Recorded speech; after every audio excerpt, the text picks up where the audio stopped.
Como forma de alegrar a população, o governo de Moçambique anuncia, até meados de 2007, os moradores da Matola contarão com gás em suas casas. Interessante. Eu me pergunto, em que ano estamos hoje? No dia 17 de setembro de 2019, o Jornal Nacional publica: metrô de superfície poderá ganhar forma a partir de 2023 na província de Maputo. E acabamos descobrindo que esta ideia não é nova, mas sim vem desde o ano 2010. E eu volto a me perguntar, em que ano estamos hoje? Ok, vamos voltar e iniciar novamente.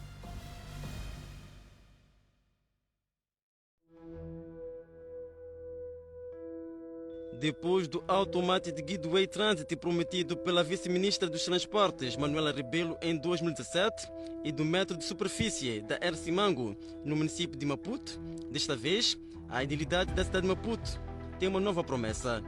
Trata-se de algo como este, baseado no sistema Futran, que são vários carros que se deslocam em linhas suspensas, projeto que, segundo o município, começa daqui a 3 meses. E que vamos construir a entrada da cidade, onde termina a N4 e onde termina a circular, vamos construir 2 grandes silos para meter mais de 1000 viaturas cada uma.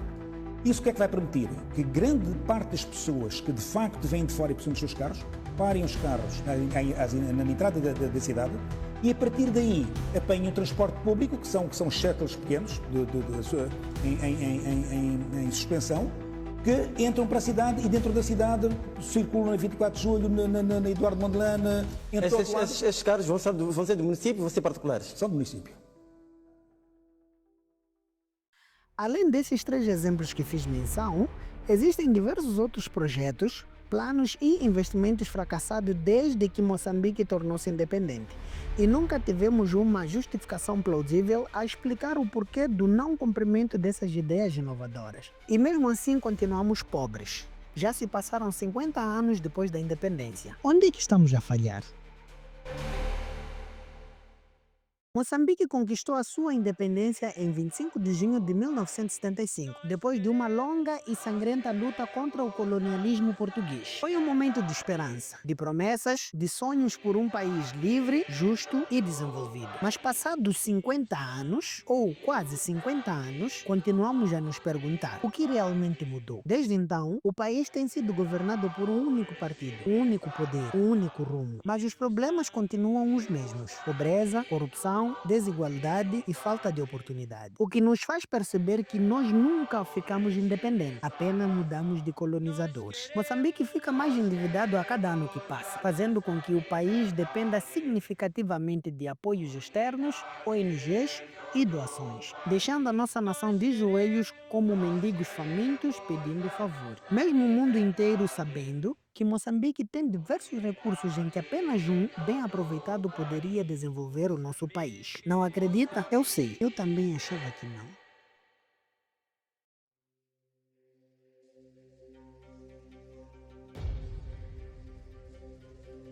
Antes do petróleo, Dubai era apenas uma vila do deserto, com casas simples feitas de barro e palmeira. A economia era baseada na pesca, na criação de camelo e na coleta de pérolas do mar. A vida era dura, o calor era extremo e quase não havia infraestrutura. Mas tudo começou a mudar em 1966, quando foi descoberto petróleo no subsolo da cidade. Na época, quem governava Dubai era o Sheikh Rashid bin Said Al Maktoum, um líder visionário. Em vez de gastar os lucros do petróleo apenas em luxo, ele teve uma ideia diferente. Usou esse dinheiro para construir estradas, escolas, hospitais e aeroportos. Também investiu no comércio e no turismo, abrindo as portas do Dubai para o mundo. O petróleo foi exportado com o apoio de empresas estrangeiras, principalmente britânicas, que tinham tecnologia para extrair e vender. Dubai assinou acordos inteligentes, garantindo uma boa parte do lucro para si. A primeira exportação aconteceu em 1969 e desde então o dinheiro do petróleo foi usado como semente para diversificar a economia. Hoje, em 2025, 59 anos depois da descoberta, Dubai já não depende só do petróleo. Tornou-se um centro de negócio, turismo e inovação tecnológica. E com isso, Dubai mostra que todo o seu desenvolvimento e grandeza partiu apenas de um e único recurso natural, mas o segredo foi a forma como esse recurso foi gerido.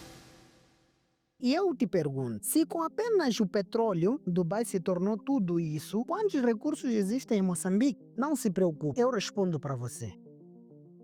Moçambique é, sem dúvidas, um país abençoado pela natureza. Possuímos um dos maiores depósitos de gás natural da África, localizado na bacia do Rovuma, que atraem grandes potências e empresas multinacionais. Temos também vastas reservas de carvão mineral em Tete, exploradas por gigantes da mineração. Nas províncias de Cabo Delgado e Nampula, há jazina de ouro, grafite e rubis de altíssima qualidade, algumas entre as mais valiosas do mundo. E não para por aí.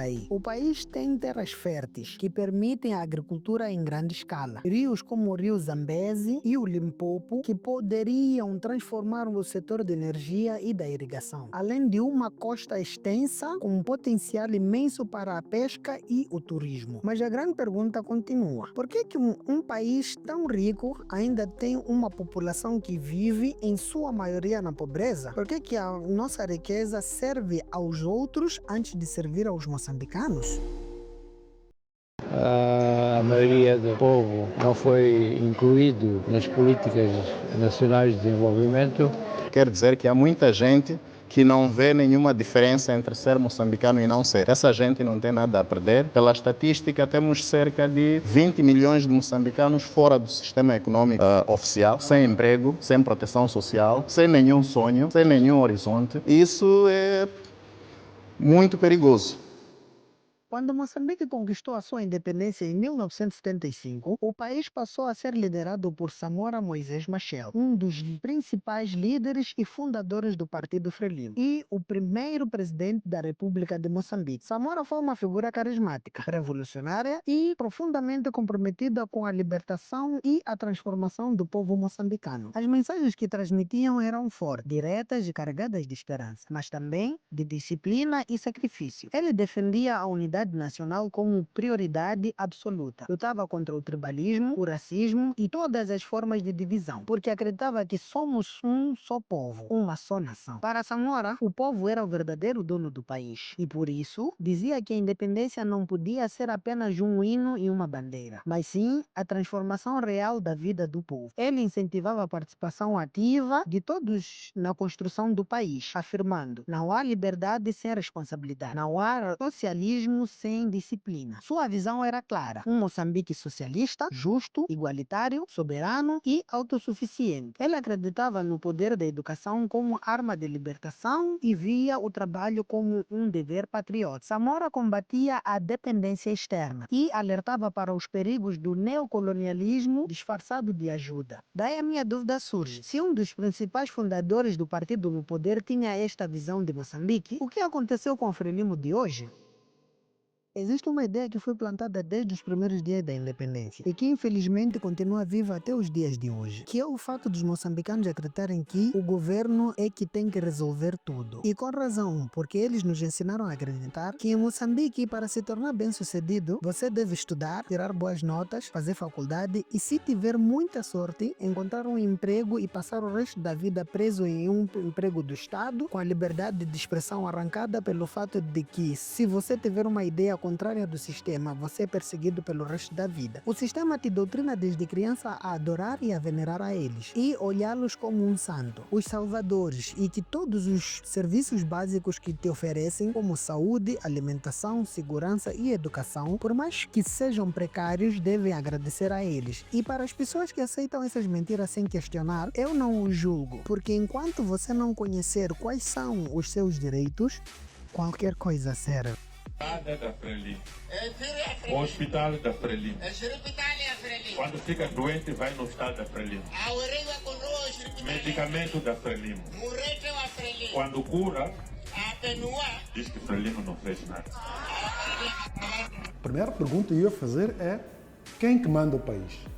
Pois para o sistema, O mais importante é ensinar aos moçambicanos apenas o que eles querem que você saiba. Eles não querem ter um povo pensador, mas sim de trabalhadores. Em nenhum momento o foco do sistema é desenvolver futuros filósofos, escritores e cientistas, pois para o sistema, ter uma população inteligente demais será um obstáculo para as suas obscuras ações. E um povo inteligente saberia exatamente como lutar pelos seus direitos e a descentralização de poder que existe em Moçambique. Plantando essas ideias na cabeça de cada moçambicano de que a única salvação está no governo, eles acabam adquirindo uma massa que segue as suas ideias sem hesitar, sem reclamar e defende com garras e dentes e aplaudem as maiores barbaridades perpetuadas pelos sistemas e daí prontos. Eles já podem fazer o que quiser com o país e com o povo porque ninguém terá onde reclamar.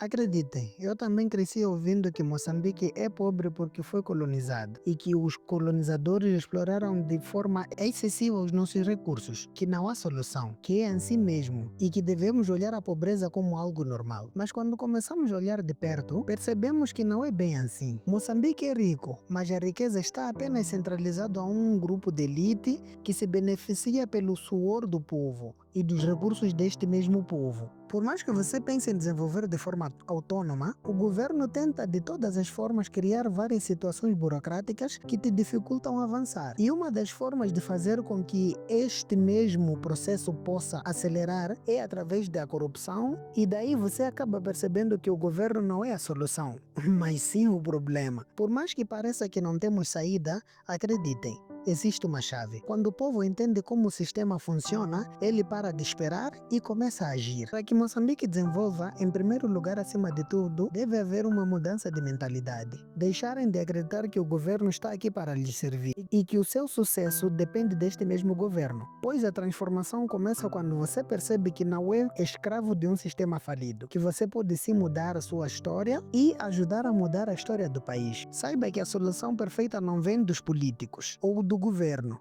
mas sim ela começa na pessoa, na mente, no coração e nas atitudes.